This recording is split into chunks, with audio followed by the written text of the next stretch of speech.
Good morning बच्चों। विद्या learning classes में आप सभी का स्वागत है। आपके सम्मुख मैं हिंदी पेडागोजी से संबंधित कुछ महत्वपूर्ण नियम को लेकर के आया हूं।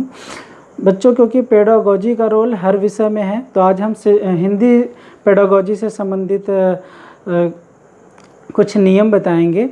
ठीक है, तो बच्चों, जैसा कि आप लोग देखते होंगे कि जो प्रश्नों का निर्माण किया जाता है वो एज ए स्टूडेंट समझ करके आपसे प्रश्न नहीं पूछे जाते हैं, बल्कि जो प्रश्न का निर्माण किया जाता है, जो पूछे जाते हैं, आपको एक लैंग्वेज टीचर के रूप में, या कह लीजिए टीचर समझता है, उसके रूप में प्रश्न का निर्माण किया जाता है और पूछा जाता है आपसे। ठीक है, तो क्योंकि आप देखे होंगे कि बच्चों को सिर्फ और सिर्फ अगर किताब पढ़ाना या उनके शब्दों में, या कह लीजिए कि उनके शब्द भंडार में वृद्धि करना सिर्फ उसका मोटिव नहीं होता है, या कह लीजिए उसका उद्देश्य नहीं होता है। जो उद्देश्य होता है, अगर यही उद्देश्य होता तो कहीं ना कहीं बच्चे के माता पिता या फिर उसके भाई बहन या उसके चाचा चाची या परिवार का कोई भी सदस्य आपसे कहीं ज़्यादा अच्छा उस किताब को वो पढ़ा लेता। ठीक है, बता भी लेता, जिससे उनके उस बच्चे का शब्दकोश का विस्तार अच्छे तरीके से हो जाता। ठीक, या फिर 200-300 रुपये पे घर पे ही बुला करके कोई ट्यूटर किताब पढ़ा देता, या फिर शब्द भंडार में वृद्धि करा देता।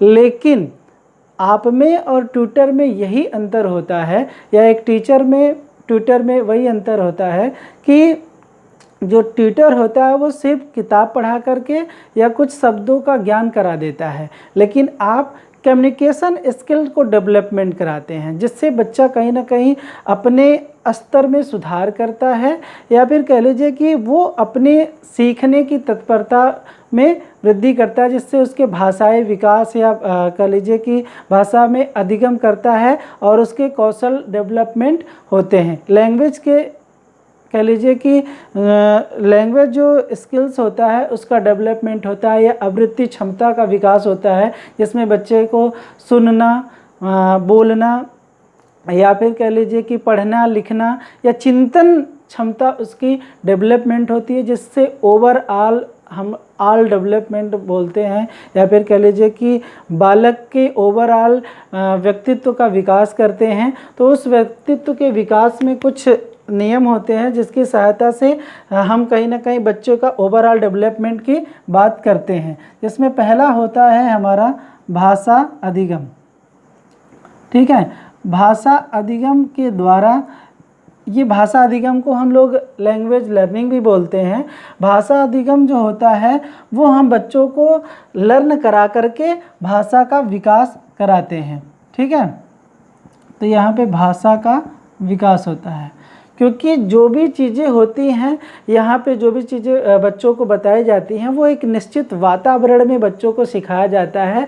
और जब एक निश्चित वातावरण में एक निश्चित कहीं ना कहीं टीचर्स के द्वारा वो सारी चीज़ें नियमावली के रूप में या नियमबद्ध होकर के उस सिद्धांत को बताया जाता है, समझाया जाता है, और जो भी विषय वस्तु होता है या कोई कलेवर का जब निर्माण किया जाता है उनके, तो बच्चों के बिल्कुल IQ स्तर के हिसाब से उस विषय वस्तु को सम्मिलित किया जाता, विषय वस्तु में सम्मिलित किया जाता है पाठ्यक्रम। या फिर आप देखे होंगे कि जो भी चीज़ें पाठ्यक्रम में सम्मिलित की जाती हैं वो बिल्कुल उनके क्षमता के अनुसार होता है। जब बच्चा पढ़ता है तो अगर मैं कहूँ कि कक्षा 6 से लेकर के 8 तक के जितने भी विषय वस्तु में आप देखे होंगे, कहानी, नाटक या उपन्यास या फिर कविताएं, गीत, जो भी उसमें सम्मिलित किए जाते हैं वो बच्चों के स्तर के अनुसार बनाए जाते हैं, जिससे बच्चा अधिगम करता है। तो वहाँ पे एक ऐसा वातावरण क्रिएट करके बच्चों को दिया जाता है जिससे उनका भाषाई विकास कहीं ना कहीं होता है। और जब भी इसमें प्रश्न पूछे जाते हैं तो अधिकतर 2 प्रकार से प्रश्न पूछे जाते हैं, या दोनों जगह से प्रश्न पूछे जाते हैं, भाषा अधिगम से और भाषा विकास से आपके प्रश्न पूछे जाते हैं। ठीक है, जब यहाँ पर बच्चा अधिगम करता है, किसी चीज़ को लर्न करता है, जब अपनी किताबें खोल करके उसके अकॉर्डिंग वो पढ़ता है, सारी चीज़ें का अध्ययन करता है, अपने समूह में कहीं ना कहीं वो जब सीखता है तो ज़्यादा सीखता है, तत्पर होकर के सीखता है। इसलिए भाषा का विकास, उसका एक विद्यालय ऐसा वातावरण है जहाँ पर बच्चे को अधिक से अधिक सीखने के लिए तत्पर किया जाता है या सिखाया जाता है। ठीक है, दूसरा अगर बात किया जाए कि भाषा विकास करने के लिए, तो भाषा सीखना, भाषा सीखना और भाषा अर्जन पे कहीं ना कहीं उसका डेवलपमेंट निर्भर होता है। ठीक है, देखिए भाषा सीखना जो होता है, बच्चे को सीखने के लिए एक अच्छा सा वातावरण, जो कि विद्यालय वो बहुत अच्छा वातावरण माना जाता है। बच्चे को सीखने का एक उचित स्थान होता है जहाँ पे बच्चे को उसके कहीं ना कहीं अगर कहा जाए तो पूरे स्तर के अनुसार बच्चों को सिखाने का प्रयास किया जाता है। उसमें बच्चा कहीं ना कहीं जब आता है तो अपने कुछ भाषाओं के साथ आता है और उन भाषाओं को कोरिलेट करके बच्चे को सिखाने का प्रयास किया जाता है। और जो ये सीखता है नियमबद्ध हो करके, सारणीबद्ध करके बच्चों को सिखाया जाता है और उसमें जितने भी सिद्धांत होते हैं उस सिद्धांतों का पालन करके, कौशल का विकास करके, या फिर कह लीजिए कि उन शिक्षण सूत्रों की सहायता से, शिक्षण विधियों की सहायता का प्रयोग करके बच्चे को सीखने के पर बल दिया जाता है और वो बच्चा सही दिशा में सीखते हुए आगे बढ़ता है। भाषा अर्जन, जो अर्जन का तात्पर्य ये है कि बच्चा जब सीखने के क्रम में आगे बढ़ता है तो वो कहीं ना कहीं सीखता है जब, तो बहुत सारे ऐसे साधनों का प्रयोग करके कहीं ना कहीं चीज़ों को अर्जित करता है या आत्मसात करता है। तो आप देखे होंगे कि बच्चा टेलीविज़न से आज सीख रहा है, कंप्यूटर सीख रहा है, मोबाइल से सीख रहा है, या फिर उसके पास समाचार पत्रों के द्वारा सीखता है और मैगजीन्स के द्वारा सीखता है, या अपने ऐसे वातावरण में बहुत सारे जो समूह होते हैं, घर परिवार या ट्रेन में, बस में, जो भी कहीं ना कहीं जो चीज़ें उसको आसपास जो व्यक्ति या वक्ता बोलता है उसको क्या करता है, अपने में आत्मसात करता है या उस बातों को वो क्या करता है, अर्जित करता है। ठीक है, तो उसमें बहुत सारी अच्छाइयाँ भी हो सकती हैं और बहुत सारी बुराइयाँ भी हो सकती हैं, लेकिन इसमें क्या होता है, भाषा सीखने में हमेशा सदैव और सदैव अच्छी चीज़ें बच्चों को सिखाई जाती है और उसके लिए लाभकारी होता है। लेकिन यहाँ पे कोई चीज़ निश्चित नहीं होता है कि अगर एक बात कहा जाए या उदाहरण के माध्यम से समझा जाए तो आप समझेंगे कि बच्चा जब समूह में सीखता है या फिर अपने आस पड़ोस के वातावरण में जब सीखता है तो देखे होंगे कि वो गाली भी सीख लेता है ना। गाली कहीं किताब में नहीं सिखाया जाता या कहीं गली चौराहे पे नहीं सिखाया जाता, लेकिन वो क्या होता है कि जिस वातावरण में वो रहता है जहाँ पर ऐसी चीज़ें घटित हो रही हैं तो उसको क्या करता है, वो अर्जित कर लेता है, सुन करके वो सारी चीज़ें अपने में आत्मसात कर लेता है, उस चीज़ को अर्जित कर लेता है।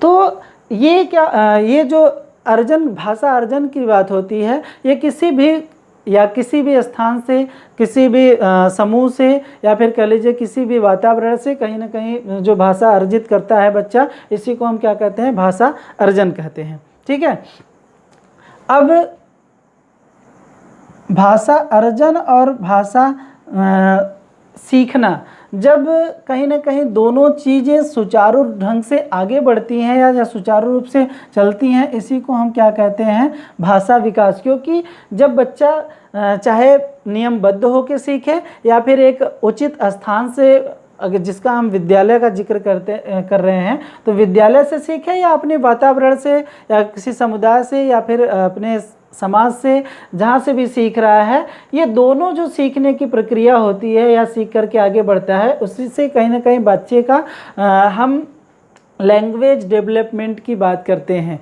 ये दोनों तरीके से उसका लैंग्वेज डेवलपमेंट हो रहा है। ठीक है, जब भाषा सीख लेता है और अर्जन कर लेता है तो कहीं ना कहीं बात आती है कि उसके मातृभाषा का प्रयोग करके वो कितना सीख रहा है। ठीक है, तो उसके मातृभाषा के प्रयोग के द्वारा कहीं ना कहीं बच्चे को सिखाया जाता है। देखिए, बच्चा जो भी उसके मातृभाषा होता है, चाहे वो हिंदी हो, गुजराती हो, मराठी हो, अंग्रेजी हो, जो भी उसके परिवार में या फिर उसके माता पिता द्वारा या फिर उसके कह लीजिए कि भाई द्वारा उसके बहन द्वारा जो भाषा बोली जाती है उसी को हम क्या कहते हैं, मातृभाषा कहते हैं। उसके परिवार के जो भी सदस्य बोलते हैं उसको हम मातृभाषा कहते हैं, या पड़ोस में जो भाषा बोली जाती है उसी को हम मातृभाषा कहते हैं। मातृभाषा जब बच्चा लेकर के विद्यालय में आता है तो कहीं ना कहीं उससे सीखने में या टीचर्स को उस मातृभाषा की सहायता से सिखाने में टीचर्स को बहुत मदद मिलती है। ठीक है, मातृभाषा को सीखने के साथ साथ बच्चे को लक्ष्य भाषा को हम द्वितीयक भाषा भी बोलते हैं। देखिए बच्चा, द्वितीयक भाषा क्या होता है? द्वितीयक भाषा ये होता है कि जब मातृभाषा का प्रयोग करके बच्चा सीखता है तो उसके साथ साथ उसको और भी भाषाएं सिखाई जाती हैं। ये विद्यालय में जैसे अगर बात किया जाए 1 to 5 का बच्चा है तो उसको उसकी मातृभाषा अगर हिंदी है तो उसके साथ एक लक्ष्य भाषा भी जोड़ दी जाती है, अंग्रेजी दे दी जाती है। ठीक है, तो ये मातृभाषा की सहायता से कहीं ना कहीं वो अंग्रेजी सीखने का प्रयास करता है। ठीक, और ये जो दूसरी भाषा है हमारी या लक्ष्य भाषा जो है वो मातृभाषा की सहायता से जब बच्चा सीखता है तो वो हमेशा बैरियर का कहीं ना कहीं बैरियर का काम नहीं करता है, या कह लीजिए कि बाधा का काम नहीं करता है, बल्कि जो दूसरी भाषा होती है हमारी वो उसके लिए एक साधन का काम करता है, या फिर कह लीजिए कि उसकी सहायता करता है वो सीखने में दूसरी भाषा।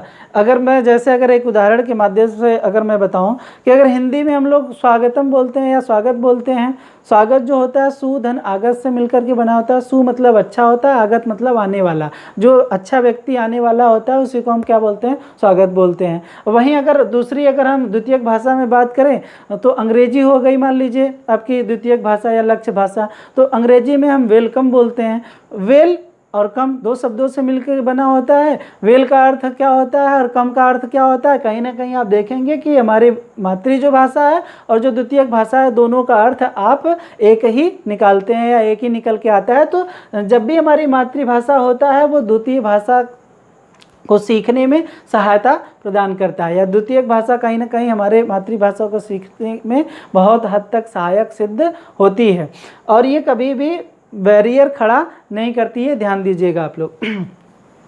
फिर उसके साथ साथ टीचर्स को भी बहुभाषी होना चाहिए। बहुभाषी क्योंकि जब टीचर्स भी कई भाषाओं के जानकारी रखता है या फिर उसको अगर जानकारी है तभी कहीं ना कहीं बच्चों को अलग तरीके से पढ़ा सकता है, कई भाषाओं में उसका अर्थ बता सकता है या कोरिलेट करके कि अर्थ बता सकता है कि देखिए यही स्वागतम का अर्थ हिंदी में भी वही है या फिर अंग्रेजी में भी वही है। क्योंकि अगर टीचर्स कई भाषाओं का, 2-3 भाषाओं का या कह लीजिए कि कई भाषाओं को वो जानकारी रखता है, तब बच्चों को जहाँ पर जिसका जो अर्थ आ रहा है तो वो कोरिलेट करके बता सकता है कि देखिए हिंदी में वही अर्थ था तो वही अंग्रेजी में अर्थ आता है, तो वही संस्कृत में भी इसका अर्थ आ रहा है। तब वो कोरिलेट करके अच्छे तरीके से उसको बता सकता है, बच्चों को पढ़ा सकता है, और कहीं ना कहीं बच्चों को भी सीखने में बहुत ज़्यादा आसानी होगी, वो तत्पर होकर के अधिक से अधिक सीख सकते हैं।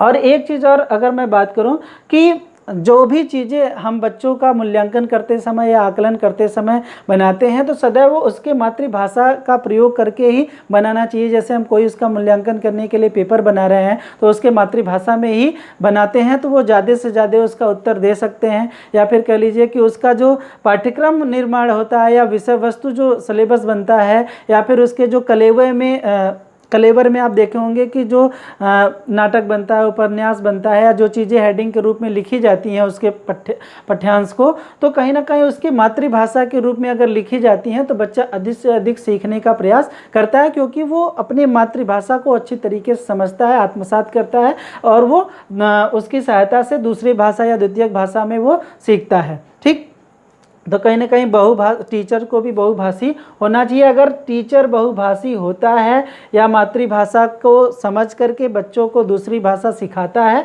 तभी सीखने का क्रम जो होता है, जो भाषा अर्जन होता है, हम कहीं ना कहीं ये मानते हैं कि हम भाषा के विकास में बहुत हद तक आगे बढ़ सकते हैं। या कह लीजिए कि एक भाषा टीचर्स का जो रोल होता है वो बच्चों को बहुभाषी बनाना या भाषा का डेवलपमेंट करना होता है। ठीक, फिर उसके बाद चौथा पॉइंट है आपका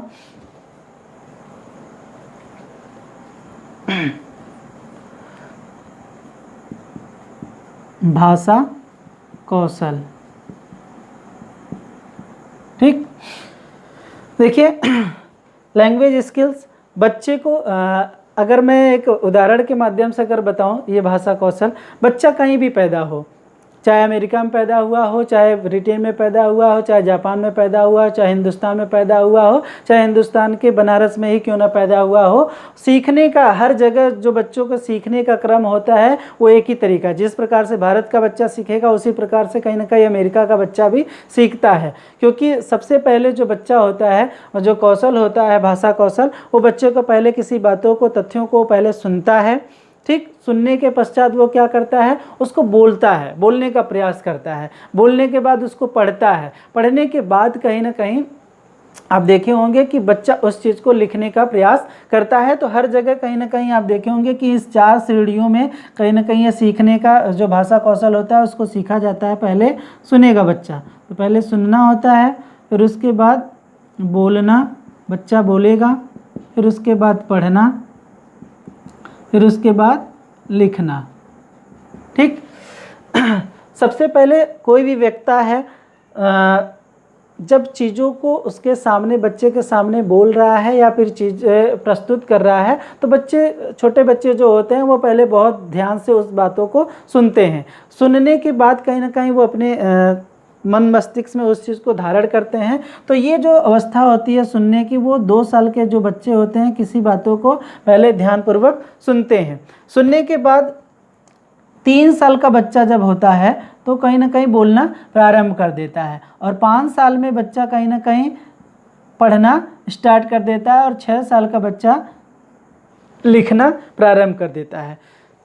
अगर मैं बात करूं तो कुछ बच्चे ऐसे भी होते हैं जो 6 साल के हो जाते हैं लेकिन ना ही पढ़ना जानते हैं ना ही लिखना जानते हैं। वो कुछ अधिक उम्र के हो जाते हैं तब जाकर के उनके अंदर पढ़ने की और लिखने की क्षमता डेवलपमेंट होती है। तो कुछ ऐसे 2% लगभग पाए जाते हैं जो कहीं ना कहीं अपवाद के रूप में होते हैं, जो बाई चांस उनकी अधिक एज में पढ़ने और लिखने की क्षमता डेवलपमेंट होती है, जो भाषा कौशल का विकास उनका लेट होता है।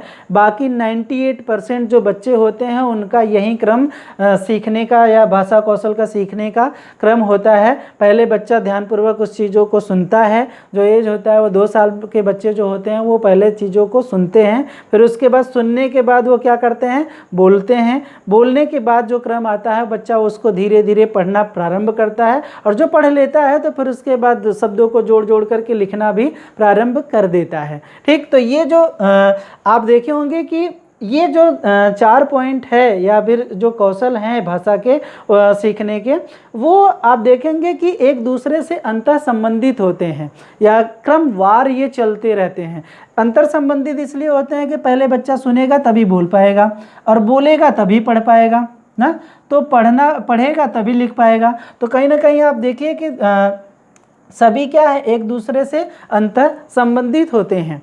ठीक, फिर उसके बाद अगर बात किया जाए, जब बच्चा कहीं ना कहीं ये क्रियाकलाप करते हुए आगे बढ़ता है तो यहीं तक सीमित नहीं रहता है। ठीक, अब इसके आगे की बात भी कहीं ना कहीं बच्चा करना प्रारंभ कर देता है। ये तो मैंने 6 साल के बच्चों तक के लिए बताया, लेकिन अब बच्चे कहीं ना कहीं मैच्योरिटी लेवल में और अधिक आगे जा रहे हैं। तो लिखने के साथ साथ बच्चे क्या करते हैं, समझते हैं, समझता है किसी बातों को। जो लिख लिया उस बातों को वो क्या करता है, अच्छी तरह उसकी समझ धीरे धीरे वो बनाना प्रारंभ कर देता है। समझने के बाद जो चीज़ें वो समझा रहता है दूसरों को भी क्या करता है, समझाता है। ठीक, जो चीज़ें उसने पढ़ा, जो चीज़ें उसने समझा, वो दूसरों को अपने विचारों को या बातों को या भावनाओं को क्या करता है, दूसरे स्थान तक वो कम्युनिकेट करता है, कम्युनिकेशन करता है, चीज़ों को समझाता है, बताता है। और जो बताता है, समझाता है, उस पर वो क्या करता है, चिंतन करने की भी क्षमता उसके अंदर आ जाती है। कहीं ना कहीं वो जो शब्द समझाता है उस पर तर्क करता है, वितर्क करता है, और जब उस भाषा पे वो तर्क वितर्क करना प्रारंभ कर देता है तो एज ए लैंग्वेज टीचर हमारा रोल कहीं ना कहीं जो हमारा रोल होता है कि बच्चे का भाषाई विकास करना वो पूर्ण हो जाता है। क्योंकि जब बच्चे के अंदर चिंतन क्षमता का विकास धीरे धीरे होना प्रारंभ हो जाता है या हो जाता है, तब ये एज ए लैंग्वेज टीचर ये मान लेते हैं कि कहीं ना कहीं हमारा काम जो है वो पूरा हो गया। तो जब बच्चे के चिंतन स्तर बढ़ेगा, क्षमता डेवलपमेंट होगी, तो उसका भाषा का कौशल का विकास होगा। जब भाषा कौशल का विकास होगा तो उसके मातृभाषा का, लक्ष्य भाषा का भी विकास होगा। जब इन मातृभाषाओं का विकास होगा तो कहीं ना कहीं भाषा को वो सीख रहा है, अर्जन कर रहा है। जब अर्जन हो रहा है तो भाषा का अधिगम हो रहा है। जब अधिगम होगा तो बच्चे का ऑलरेडी कहीं ना कहीं ओवरऑल उसका डेवलपमेंट लैंग्वेज का होगा। ठीक, फिर उसके बाद है ये 5वां पॉइंट आपका अभिव्यक्ति क्षमता। ठीक है,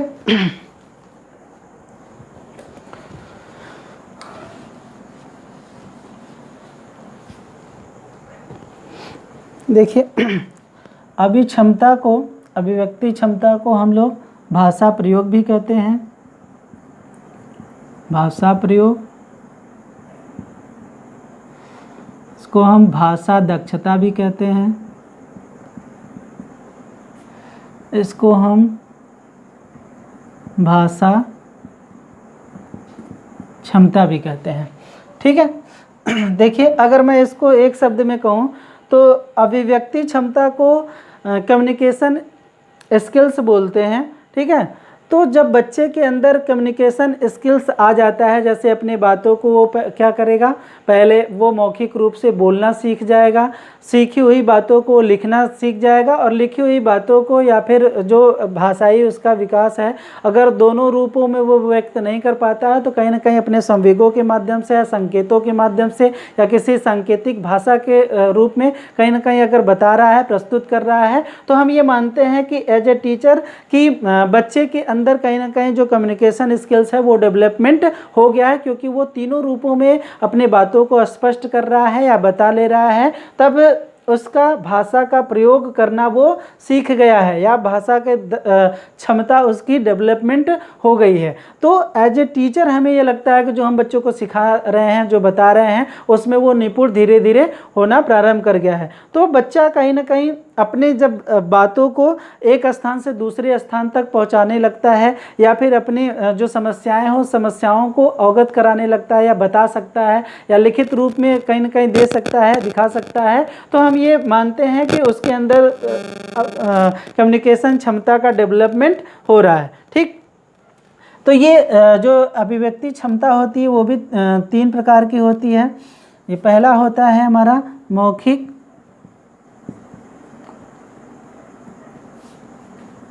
अभिव्यक्ति,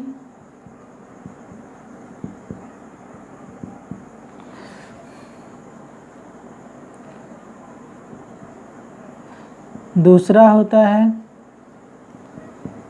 लिखित अभिव्यक्ति, और तीसरा होता है सांकेतिक अभिव्यक्ति।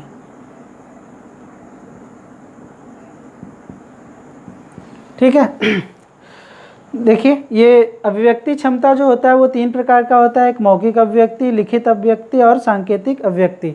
मौखिक अभिव्यक्ति क्या होता है, जब बच्चा अपने किसी भी विचार को, तथ्य को या फिर कह लीजिए कि जो उसके संवेग हैं उसको क्या करे, बोल करके प्रस्तुत करना सीख जाए। जैसे अगर मैं कहूँ, एक उदाहरण के माध्यम से आपको बताऊँ कि अगर बच्चे के पेट में दर्द हो रहा है तो टीचर्स के सामने जाकर के कहे कि मैम मेरे पेट में बहुत तेज़ दर्द हो रहा है, आप मेरे परिजन को फ़ोन कर दीजिए या फिर आप मुझे छुट्टी की अनुमति दीजिए जिससे मैं घर जा सकूँ। ठीक, तो जो ये बोल करके बच्चा व्यक्त कर रहा है इसी को हम कहते हैं मौखिक अभिव्यक्ति।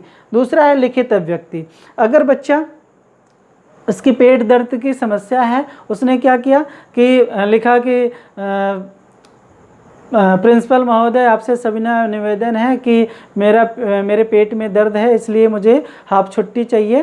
तो उस संदर्भ में उसने क्या किया, एक सादे पेज पे लिखित रूप में उसने क्या किया, मैडम को लिख करके एक पत्र दे दिया या एप्लीकेशन दे दिया। और तो इस जो पत्र लिखा है उसको हम क्या कहते हैं, लिखित अभिव्यक्ति कहते हैं। वो क्या किया, बोल नहीं पाया लेकिन उस चीज़ को लिख करके उसने थमा दिया।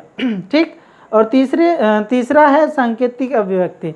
सांकेतिक अभिव्यक्ति जैसे अगर मान लीजिए बच्चा शर्मीला टाइप का है, बोल नहीं पा रहा है या लिख कर नहीं दे रहा है और इशारे में ही वो क्या कह दे रहा है, ऐसे ऐसे पेट पे इंडिकेट करके अपने भाव भंगिमाओं के द्वारा सांकेतिक रूप से या चिन्ह के ऐसे चिन्हित कर रहा है कि मेरे पेट में दर्द है, मैं मैम छुट्टी चाहता हूँ। ठीक है। तो बच्चा कहीं ना कहीं वो जो अपने कम्युनिकेशन को इन तीन रूपों में अभिव्यक्त कर रहा है, तो हम ये मानते हैं कि अपने कहीं ना कहीं विचार को वो एक स्थान से दूसरे स्थान तक पहुंचा रहा है, संप्रेषण हो रहा है उसका। तो भाषा के रूप में कहीं ना कहीं उसका संप्रेषण हो पा रहा है। ठीक है। तो ये आज के लिए 5 पॉइंट थे। अब ये देखिएगा, समझिएगा कि अगर आपके प्रश्न में, क्योंकि जो प्रश्न पूछे जाते हैं उसमें 4 ऑप्शन दिए रहते हैं, आप लोग 4 ऑप्शन समझते हैं, एक्चुअली में वो 4 ऑप्शन होते नहीं हैं, वो कहीं ना कहीं 4 एक्टिविटीज़ होते हैं।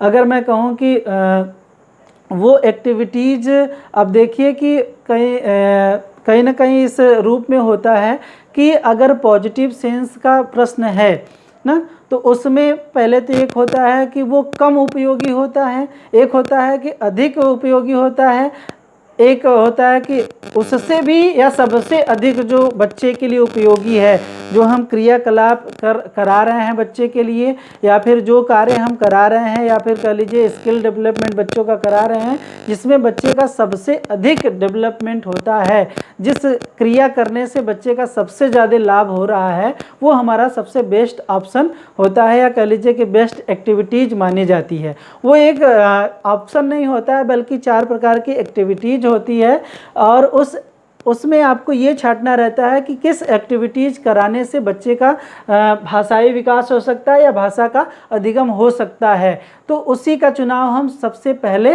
करते हैं। ठीक है। अगर आप देखिए तो इसी प्रकार से नेगेटिव सेंस के भी प्रश्न बनते हैं, जिसमें ना, नहीं या सबसे कम महत्वपूर्ण की बात करता है। तो उसमें हम ये देखते हैं कि एक्टिविटीज़ कराने से बच्चे पे सबसे कम प्रभाव किसके द्वारा पड़ता है, उसको हम क्या करते हैं, पहले छांटते हैं।